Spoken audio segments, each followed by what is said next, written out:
Welcome to our channel. Today we how to connect WebSocket server using Socket.io and Node, full guide step by step clearly.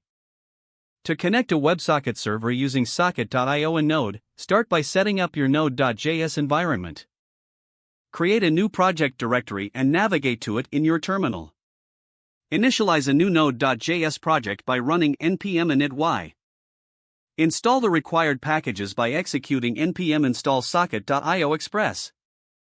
Create a file named server.js in your project directory. Open server.js in your preferred code editor. Import the necessary modules by adding const express equals require express and const http equals require http. Next, import socket.io with const server equals require socket.io. Create an instance of the Express application by adding const app equals express.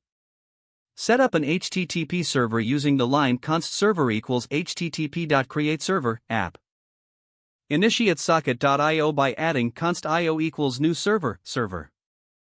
Define a basic route to serve a welcome message by adding app.get /req res equals res.send welcome to the web. Set up the socket.io connection by using io.on connection socket equals. Inside the connection callback, log a message to the console with console.log, a client connected. You can also handle client disconnection by adding socket.on disconnect equals console.log, a client disconnected. To make your server listen on a specific port, add const port equals process.env.port 3000. Followed by server.listen, port. Now, save your server.js file. To run your server, go back to the terminal and execute node server.js. You should see a message indicating that the server is running. Open a web browser and go to http://localhost 3000. You should see the welcome message displayed on the screen. To test the WebSocket connection, create a new file called client.js. In client.js, initialize a socket.io client by adding const socket equals io, http://localhost. Set up a connection event with socket.on connect equals console.log connected to the server.